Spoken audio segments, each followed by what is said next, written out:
Hey everyone, welcome back to Dance Colleges and Careers, the podcast for dancers to help you navigate that college application process.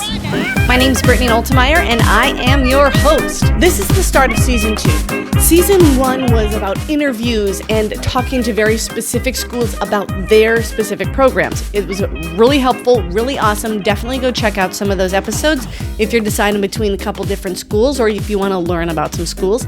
This podcast is here to help you save time. Yes, I've been in your shoes. You are the busiest. I know you are. You're a high school senior. You're in every activity. You have dance a million hours a week, and you have events every single weekend, all while trying to get into college, and you're just trying to keep the peace at home. And it's getting difficult, right? It's getting difficult because things are stressful.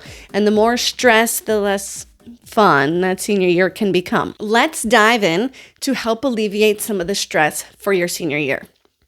I want to tell you my story. I'm the youngest of 5, and I grew up in a small town in North Dakota, way out in the country. My dad's a farmer, and my mom owned the dance studio, so I have been a studio kid my entire life. When I was in middle school, I started going to dance intensives every summer. I'm really, really thankful for that because it was very hard to gain diversified training in my small town. She knew that I needed to get diverse education. And so she allowed me to go to these amazing summer camps that each year would totally change my life. That kind of started opening up the world of dance colleges for me because I did attend University of North Carolina School of the Arts. They have the longest name. They have the longest college name. UNCSA. I went there 2 summers. I had the best time of my life. I learned so much, life-changing. And it started to open up that world of, okay, you know, where can I picture myself? Where am I going to be in a couple years here? Because I'm almost a senior. Now, I do have to say, I still didn't take care of tasks soon enough. Okay, so I started to think about it, but I did not take action. And I didn't know, right? Do you know? Okay, I didn't know. And so I'm here to tell you what those actions are in an easier time frame so you don't have to take care of all of it your senior year. Senior year of high school came and I knew I wanted to go to college for dance. Okay, now what the heck does that mean? In North Dakota, there are 0 schools that offer a dance major.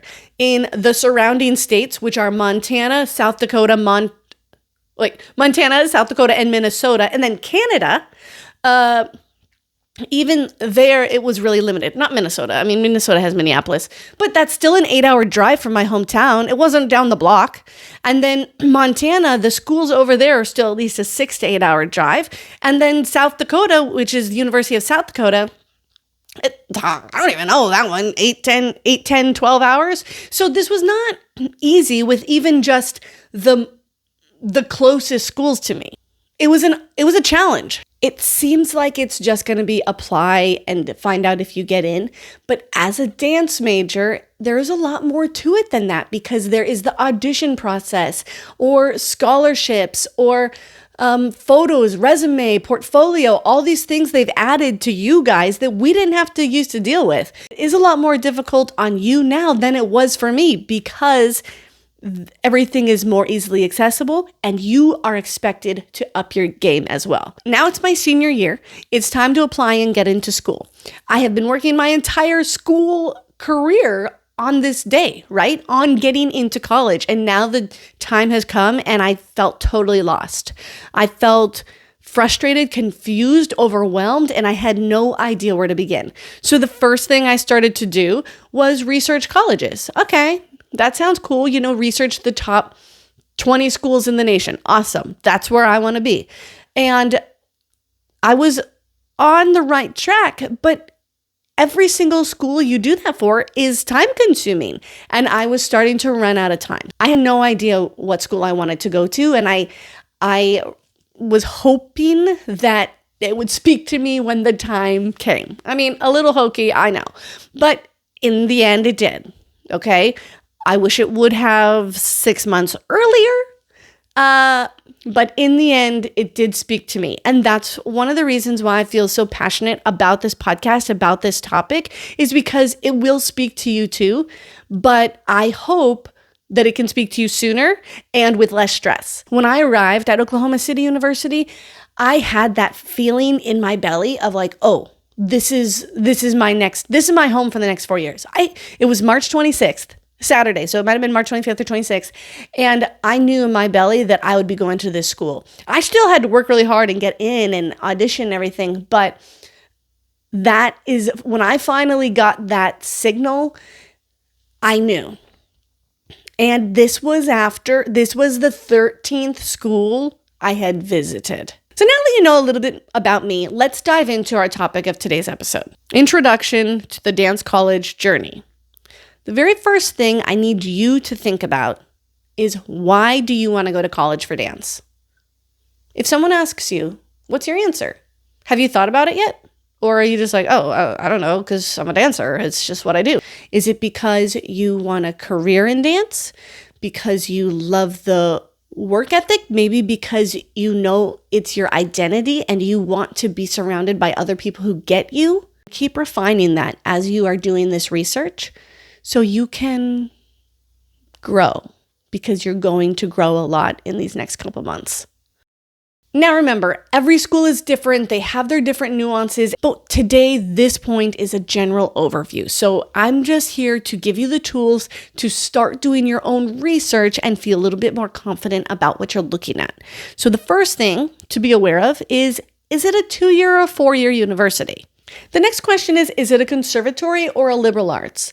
So Oklahoma City University was a liberal arts school, so that just means that we had our dance classes, but then we also had requirements for our academic classes as well.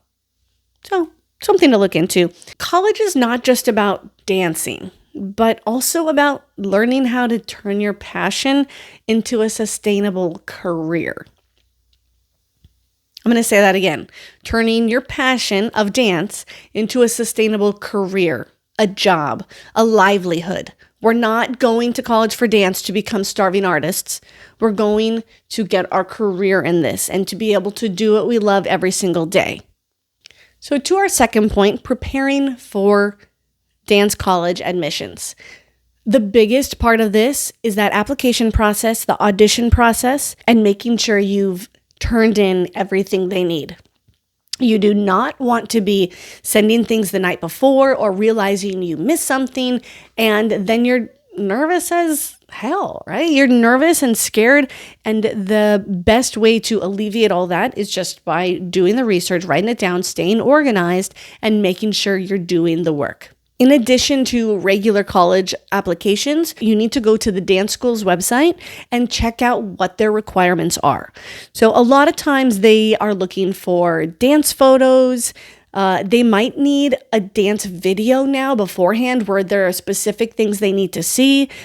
Or any academic prerequisites, maybe even letters of recommendation. That's important too. Again, that's one of those things where you have to think ahead of time. So that's why you're doing this today. You're not waiting and putting it off for another day. You're doing it today because you're making life for tomorrow, Brittany, or tomorrow you, so much better. To our third point, setting clear goals and expectations.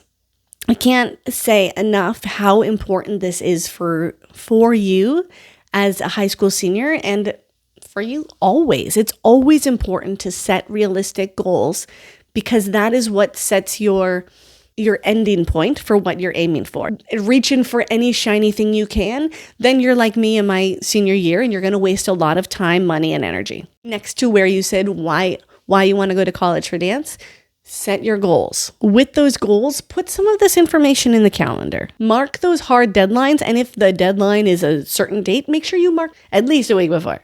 Yeah, you don't want to be the last application in. What if, that's when the printer breaks and that's when the internet goes down. So just make sure you really are taking deadlines seriously and not allowing yourself to procrastinate. This is too important. It's too important. If you miss a deadline, you can't do anything about it for months, at least 3 months, and then sometimes 6 months. And finally, moms and dads, parents, I just want to remind you how important your support is on this journey for them. And the best way you can help them is to not do it for them, not take care of their applications, you're not helping your baby by coddling or doing the work for them. They're 17 or 18 years old now. They can take care of it. By setting up tools or plans or checking in to make sure they're following it, going to succeed in this application process. When they get that acceptance letter, you're going to get that first hug. All right, and that's today's episode of Dance Colleges and Careers. If you stuck around till the end, make sure you hit that like button and subscribe so you can get all of the updates of new episodes about navigating this college application process.